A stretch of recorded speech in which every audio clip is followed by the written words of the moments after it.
Hey guys, welcome back to another episode here on the Pepetto podcast. I hope you've been having a good few weeks. I'm getting back on track with everything at the moment and my mood is a lot higher than it was on my last episode a couple of weeks ago.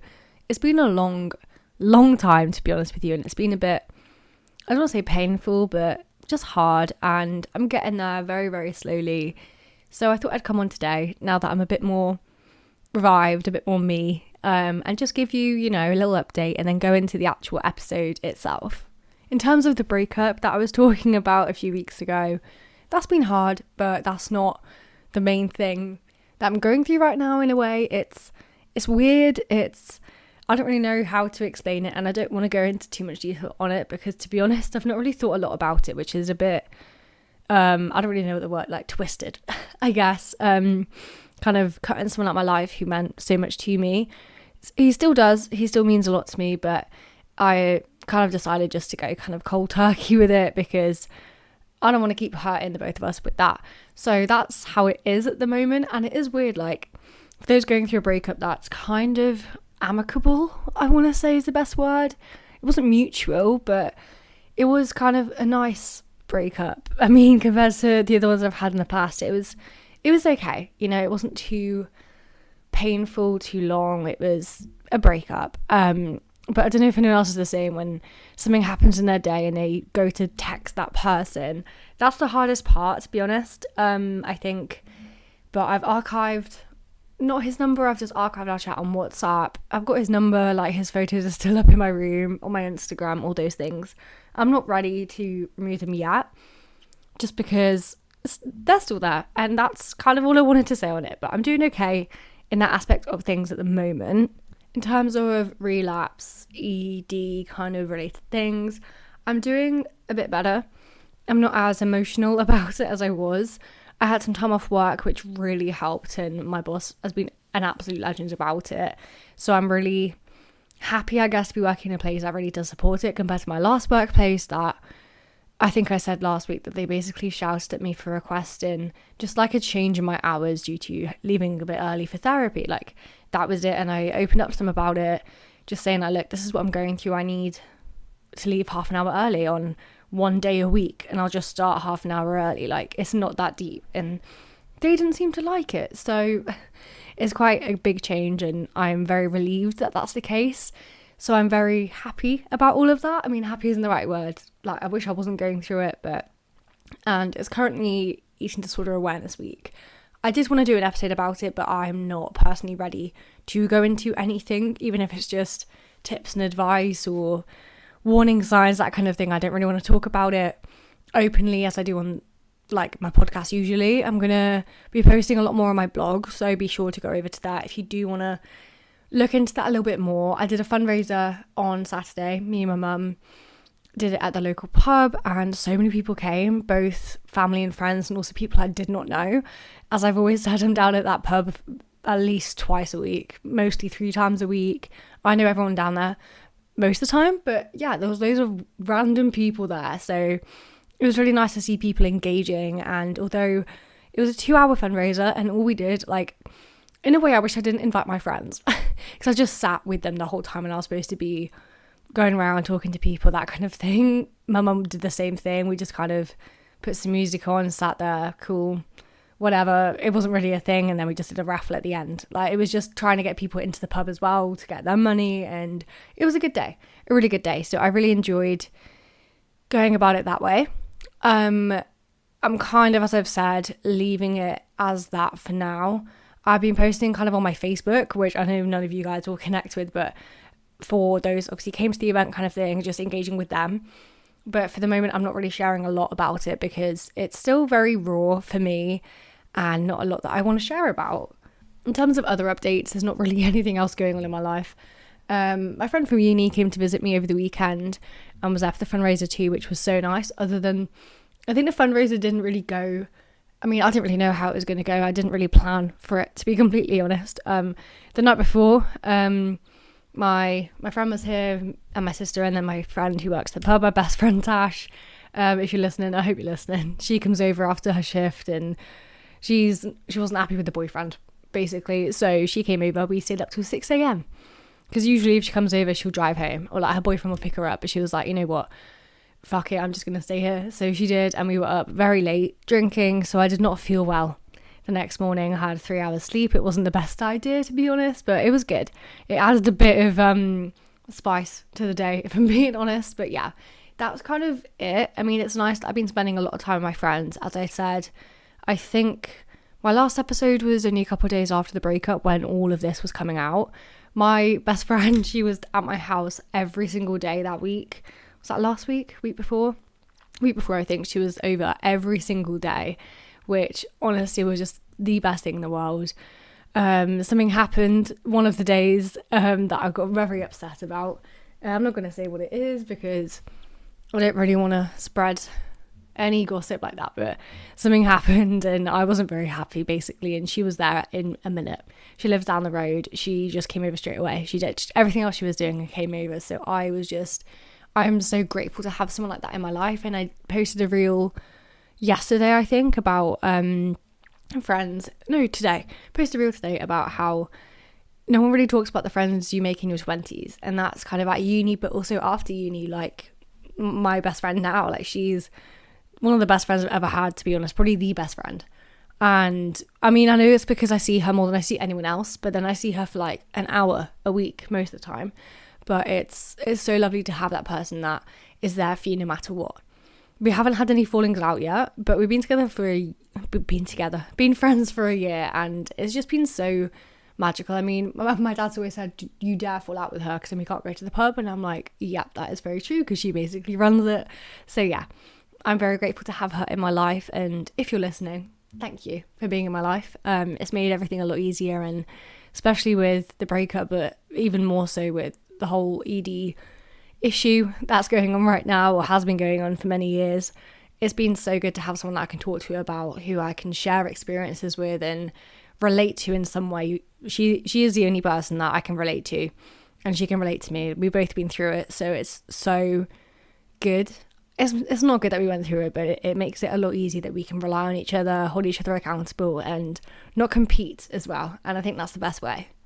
An update on Gary, by the way, the rescue cat I got. I don't know if anyone is actually interested, but he is doing really well. It's been 7 weeks, just under a month and a half, I think.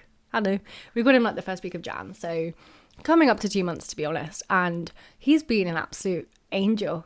He doesn't like anyone else but me in the family. And my mum is getting very annoyed because she said it's not my cat, as in hers. She was like, it's not going to be my cat. But it's always going to be. But she's really upset that he keeps smacking her. Like, he doesn't really know how to use his claws. Until recently, actually, though. He does scratch now. Never with me. Never raises his hand at me. Just at my mum, dad, and my sister, and then anyone else who comes in. The only thing, though, and I don't know if anyone has seen this before, if they have rescue cats, or I think it's just stress, but he keeps scratching and biting himself. Biting, like, you know, like nibbling. He keeps doing that, and I don't really know what's going on. We haven't taken him to the vets. We haven't signed him up to the vets yet either, but it's one of those vets where you can just go in. But we do need to do that, and I think at the end of the week I might take him, just because it's getting really sore. Like, I've never seen it like this. Like, my last cat, whenever he was stressed or especially bored, like if we had to keep him in for a few days for some reason, he'd have some scratches on him, or like he'd lick his paws like really raw. Don't know if he was allergic to something. I really don't know what's going on with him, but I've never seen it this bad. And because he's still quite a new cat, he doesn't like being picked up, and he's so fluffy, like I can't really, like, you know, when you can go over to your pet or something and like check for sores and cuts like all over, I can't really do that with him yet because he doesn't let me. He lets me stroke him all the time, and I just sit with him, and that is a big change. Like with anyone else, he does not like that. But he's sleeping on the landing now. Not letting him into my room just yet because he does piss on my bed, and if you leave the door open the tiniest bit, he runs in, and yeah. So it's weird sleeping with my door closed because I've always slept with it open because of my cats, because they love to sleep with me, but I don't want to risk it now, so I'm just keeping it closed for the moment. But he's doing really well. He's very trusting with, again, just me. But yeah, I want to get his scratching under control, just because it's kind of scaring me a little bit, because I don't know if he's in pain. Like, cats don't tell you, and he doesn't meow that much, so he could be trying to tell us something, but I think it's just boredom, again, because we've not let him out the house yet to go into the garden, because it's quite a big place that we live by, woods, so like proper countryside, and I think he might get a bit spooked by it. And apparently, I've looked it up and it says he might be allergic to grass, because we have a grass plant for him to help with hairballs, but yeah, because he's got more hairballs because he's scratching himself and like biting himself. But maybe he's allergic to grass, and if that is the case, we won't let him out, and I don't want to, because I don't want him to just run away. I don't think he will. I think he'll come back, and he won't go very far. But yeah, a little update on Gary. I will share more on my Instagram. I haven't really shared a lot, but I will be sharing more quite soon. Getting into the episode now, and if you can see by the title, I kind of wanted to talk about kind of not necessarily in your 20s, because I talk about that quite a lot, but especially this idea of independence and what it means, how to be independent, and it relates a lot to confidence as well. So that's what I kind of wanted to talk to you guys about today. I don't want to do a long episode about it. I'm aware we're 10 minutes in and that's just my little update, but I don't want to share loads about it, because this could be a little series of episodes, I guess. But I've been thinking a lot recently about how to be independent, and I am someone, to give a bit of context, I'm someone who is independent when I want to be and when I have to be. But then when I don't have to be, I am quite dependent, I guess. And it's not so like I depend on everyone kind of thing, but I'm someone who has those two extremes. And that's what I think it is. Like, you have the introverted people and the extroverted people. And there can be kind of two extremes with those people who are really independent and those that are not quite so. I've never really met anyone who's like completely dependent. I've never met anyone like that. In fact, I have, but yeah, maybe just one person. But yeah, I have met more independent people. But what is independence? Because I'm struggling to understand it nowadays, growing up, where I am quite independent, if you guessed. I'm going to use this in like quotation marks, but, or air quotes, or whatever you want to call them. But I go to Leeds once a week for my job, and my granddad in particular is like, you drive all the way every single week, and he just can't seem to understand it. When I was at university, I'd be coming home every weekend and I'd drive back to uni. I'd go see my sister at uni, my friends back in uni, like driving and that kind of thing, travel, completely independent. And I love doing it. I love that kind of time on a Monday morning when it's just me in my car, going to work, seeing people that I genuinely do get on with as well. To me, that is a concept, a fraction of independence. Then the other days of the week, I work from home. I still live with my parents, my sister's at home as well. I'm still in that kind of bubbled environment. So you can already see that there's like the two kind of extremes, I guess. Maybe if I lived in my own flat in Leeds, for example, or somewhere around there, close to my work, you might think she's really independent. She's 21, she's got her own place, she's close to work, she works all the time, independent. So I think that is kind of the epitome, I guess, of independence in you, especially your early 20s. You've got your own place, you have a really good job, all these things. But am I not independent if I do those small things here and there? And that's the question I want us all to think about as well today. Like, what is independence to you? Because a lot of people coming fresh out of uni, and especially moving back home, like most people, I'd say 9 out of 10 people, maybe a bit less, maybe 7 out of 10 people, okay, move back home after uni. Most people do, most people I know do, or most people that I know who are still at uni plan to do that. A lot of those people, and I didn't struggle with it because I lived so close to home anyway, and I was back, as I said, quite a lot. But a lot of those people I've noticed that moved back home, a lot of them have said to me as well when we're talking, including my sister as well, that they're finding it quite hard to readjust, because at home they have dinner times. Like, I mean, at my house we always have family dinner where we have it at 6:30 or 7 most days. You can't do everything you want to, or those people especially that can't drive and they're back home in quite a rural area, like my area for example. A lot of people I know do live quite rurally. You can't just get up and go like you could when you were in the city at university. As I said, I can't relate totally to them, but I do get it, because it is that kind of, you're stripped of independence.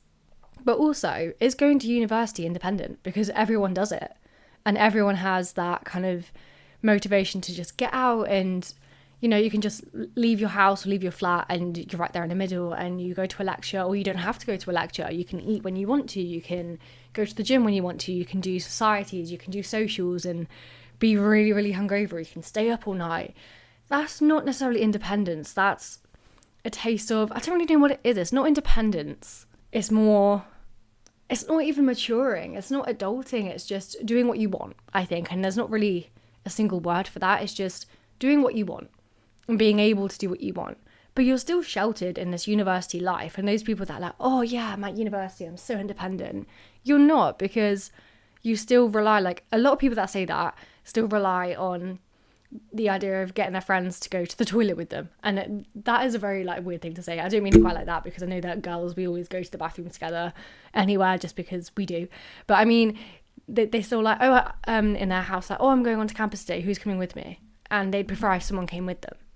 A lot of people are like that, and it is that kind of definition. And I'm going to keep saying, what is independence? And it's not going to uni, but it's definitely not the opposite of, oh, everyone else is at uni, I'm going to stay at home and work. That's not independence either. And it's not living at home or living on your own. That is, these are very shallow ideas of what a lot of us think that is independence. I've just Googled the definition of independence and it just came up with being independent. So here's some definitions of independent, the adjective. I'm just going to read a couple of them off just so we can kind of get an idea of what's the original definition, so we can kind of like adjust it from there. First of all, which is quite a deep one, is, this is all from Google by the way, but free from outside control, not subject to another's authority. That's quite an interesting one, because that is kind of what you'd expect. It's you do what you want. But as I said, they are two very different things. Like, you're not an independent person going to uni. You can be, but going to uni doesn't make you independent, is what I'm trying to say. By all means, I know a lot of people who are, but there's more to it than just, I'm a uni student, I'm going to do what I want. That is not independence. And let's just get that clear here. It can be a version of independence and something contributing to your independence, but it's not the actual kind of, I know it's not the definition, but you know what I mean. But I guess we're getting closer and closer to a better definition than that. And please say how many times I say that word in this episode, but we're getting closer to that idea of what independence is, because it is free from outside control. But it's also free from the societal expectations and the kind of like society. I think that you can never be free from that kind of thing. A lot of those people that are, and I'm going to be very stereotypical, but those that are like independent and quirky are those that dress differently to what other people do. They're like, oh, I never follow trends. But then that is a trend right now, to not follow any trends, to have your hair how you want it, to dress how you want, like be free. All those kind of things right now, it is a trend to be like that. More and more people are doing it. And that style of clothing, for example, where it's like the really free clothing, I don't really know how to put it, but that's really trend. Like, I love that style, like that's really cute, but that wasn't the aim of it. And everything is going to be a trend. Like this idea of, I'm so independent, it's a trend, because you're not. All the girls you see posting on TikTok, Instagram, they're like, oh, I'm so independent, and that word is really driving me crazy at the moment in this episode. But that's what the episode is about. Those girls you see, they are not. I can guarantee it. So don't believe everything you see, whether in person or online, because you don't know. I have this friend from London. She's from London. She's definitely a London girly, and I love her to bits. I've known her for a while now, and I would say to you that she is independent, right? And we're going to get closer to this now, but she is very independent. When we were at university together, she would like do her own thing, pretty much, as I was saying, do her own thing, kind of join societies on her own. Like, she wouldn't be like, oh, do you want to join it with me? She'd ask if I wanted to join, but she'd do it anyway. You know, she wasn't that who needed someone else. When she was home in London, she would, again, do her own thing, even at home. And that's getting closer here as well. I'd look at her and think, you're so cool. You're so independent. You get trains to go see like your friends from home all around the country. That is independent. But then I know she's not at the same time. Like, it's that spectrum again, that some days she can be, some days she can't be, and I'm very similar to that. Everyone is on that spectrum. Like, one day I'm, again, going back to the extrovert introvert, one day I'm really introverted, the next day I'm not. Like, there's more coming out, studies on personality and stuff now, where no one is just full on extroverted, because what happens when your social battery dies? You're going to be introverted, and it's very similar to that. But to be independent doesn't mean you have to be extroverted, and I think that's another connection people make that is so false, because you don't need to be this outgoing party animal or going out all the time to be independent. You can just be in your room at home working or doing nothing, and you can still be this kind of definition of independence, I guess. But then the next definition I see, I mean, there's a few about self-governing, not belonging to a political parties, that sort of thing. That's politics. I'm not talking about that. But the next definition is not depending on another for livelihood or subsistence. And kind of the example is, I wanted to remain independent in old age. I like that as well. And then the synonyms below it is self-sufficient, self-supporting. That is, again, a bit of an extreme where, again, you're like, oh, I can fend for myself. It's like going off in the wild on your own and doing it all yourself. That is kind of what I'm trying to get at. But you don't always have to be in that kind of fight or flight, do it all myself, do it my way kind of thing. The point I really wanted to make when I was kind of briefing myself, on this episode is independence is definitely not, and I really want to make this clear, and this is a really good point, I think anyway, independence is not being this idea of self-sufficient and never asking for help, because I know someone, I mean, she's very close to me, I know someone who thinks that is what it is, and she is, I mean, I'm not gonna like be mean about her or anything, but she is the opposite of independent from what I've seen, and she believes she is so independent. To me, she's not. You know, she can believe what she wants, I can believe what I want, but being independent does not mean never asking for help from anyone, whether it is with work or whether it is with I don't know, social life, or in particular mental health. It is never that, and that's what people again struggle with. Being, okay, let's talk about the work environment. You know, it's good to say you're independent, but then people also want team player. Yeah, okay, you're good doing all your work on your own, especially when it comes to like work from home, they need independent people. But you work from home, but you're still on calls all the time. You're still updating your boss on what's happening. And when you do need help, you ask for it. People don't like when you need help and then you do it all wrong because you've been scared to ask for help, or you think, I can do this on my own, or they're going to think I'm not independent enough if I keep asking for help. I do both, and I think I'm doing pretty well in my job. That is not what independence is about. It's about asking for help too, because you know in yourself, you're like, okay, I believe in myself, but I just want to make sure. Doing it all the time, okay, yeah, it's not a good thing, but doing it from time to time when you genuinely need that help, it's a good thing, and it does show independence in my eyes anyway. Another interesting one here is the definition of capable of thinking or acting for oneself. And I like this as well, because a lot of the time, and I am going back to the point of the fact that we can never break free from these societal expectations, standards, what we're supposed to do. Like, we are trapped in this, if you want to go that deep in this state. I mean, I don't know what the phrase is, but we are trapped in consumerism, all of that. I hate when people go on about that because it's just the way it is. We have to have a government ruling us, blah, blah, blah. I'm not getting into politics here, but as I've said, the idea of kind of being able to think for yourself is so hard, as I'm saying, in this climate.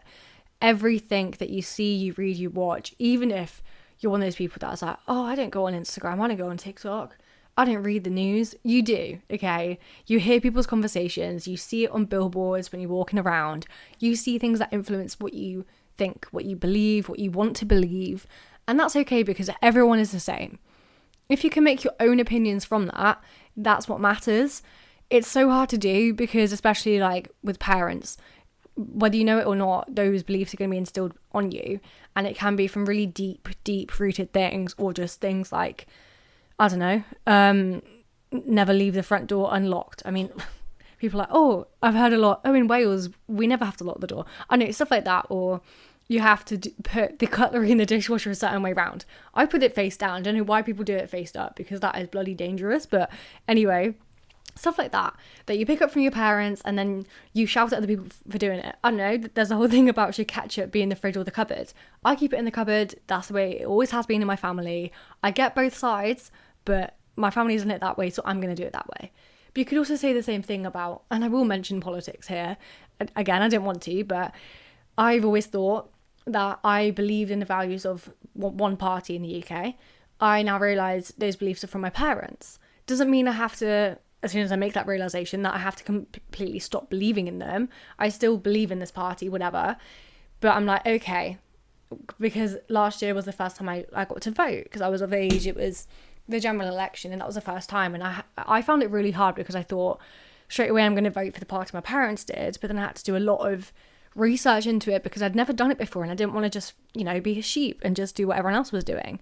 So I didn't. But yeah, it is weird how we're never going to have our own opinions. And I don't want to make this a whole shower thought thing, but it is very true. And I really want to get to a point where we can all be free-minded, but it's not going to be there.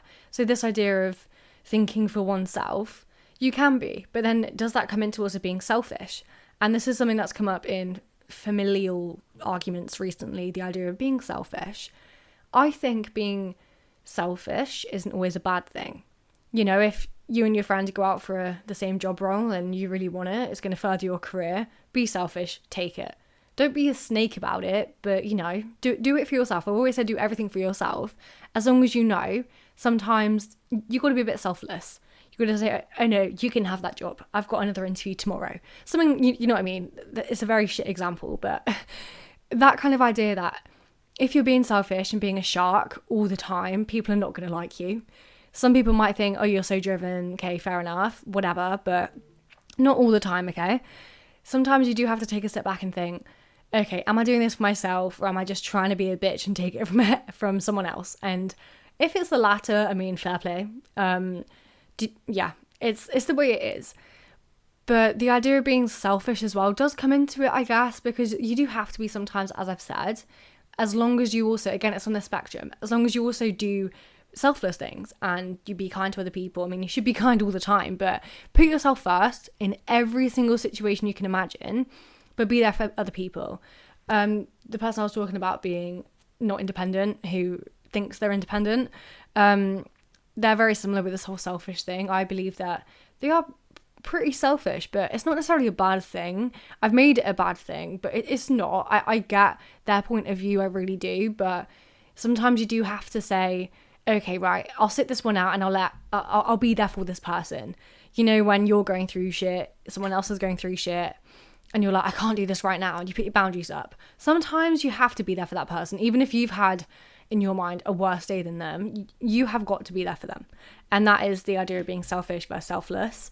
You do have to go between the two sometimes, and it can be hard. It can become detrimental to your own mental health, but don't be one or the other. Be both. And I think a lot of people are going to respect you a lot more if your boundaries aren't always like, that wall isn't always up. Because otherwise no one's going to come to you for help, and you're going to think, why is no one coming to me for help? Like, why are they struggling? Like, they should ask me. And then an argument breaks out because they're like, you never talk to me anymore, which happens, and it's happened a lot in this situation. But you've got to be very careful with your boundaries and how you portray them to other people, because people will back off if you keep pushing them away. That's going down a little rabbit hole, but that is the idea. Like, be selfish and do think of yourself and do things for yourself all the time, but know that you can be like, okay, right, I'll put this thing on hold for me because I've done a lot for me recently and I'm going to be there for someone else. You can do that, and I would respect that way more over a driven, successful person. I want to be that person, but I don't want to be a shark. I will put my career first, for example, over relationships, anything. I'll also put my recovery above absolutely everything as well. But sometimes you have to let other things come into your life and take over, and you're not always going to be independent. And it's coming back to that, you're not always going to be doing things for yourself. Like, a lot of the time in recovery journeys, in self-improvement journeys, you start off with this idea of isolating yourself and working on yourself like completely and not taking part in any social activities or being there for friends or anything. You're like, no, I can't do this right now. It comes to a point when you realize you've been a bitch about it, and you've got to kind of shake it off, and it's not really the way to go to just fully be like self-sufficient as well. Like, you need people, and if you've been through that phase where you push everyone away, it's really hard to then ask for their help. So again, be in the middle of all these spectrums I'm on about. Like, be in the middle of them. My point in this episode is to have a think about how you can be independent, because confidence comes into it too, and the idea of faking it till you make it. And if you have just come back from uni, because I know a lot of you are, that's like, you're my audience, uni students, and a lot of you have graduated, you've come back home, living with your parents again, and it is hard to adjust. I do understand that. But it's also the thing where it's like, you were independent, now you're not. If you believe you are independent, and I'm I'm not saying you weren't, like you probably were. What's stopping you from doing that now? What, oh, you can't drive. Oh, you can't eat dinner when you want. That's not being independent. Being independent is knowing that when you have to be, and when you have to be, I guess, professional comes into it too. When you have to be, you know you have to be. But then I am someone then, when I'm at home, I can be immature, I can be childish, I can run to my mum and ask her to have a cry with me, and I can be that person. That doesn't make me immature. It means I'm real, and it means that I know when I can kind of let my guard down and be that child again in the house. And it's going to be the same when I move out. It's still going to be, Mum, I need to call, like I've had a really bad day. And running to your mum isn't a bad thing either, okay? If you're a guy and you are choosing your mum over your girlfriend, that's a different thing. And I hate mummy's boys, but somehow I always fall for them and it pisses me off. Yeah, another little dig there, but yeah, it's hard to understand what it means, but maybe take some time to think about what it means to you and how you'll go about it, because independence is a very powerful tool. I don't mean being a strong, independent woman, because I hate that phrase too. You can be independent in many ways, and it's not just about doing what you want, okay? There's a lot more to it, so go away and have a think about it, and let me know your thoughts in the comments over on my DMs on Instagram, in the comment sections there. And yeah, let me know your thoughts, and I'll speak to you very soon. I'll have more updates for you about the podcast as well, the new season that will be coming soon, and about getting back into my blog and everything. But yeah, have a great week, and I'll speak to you very soon.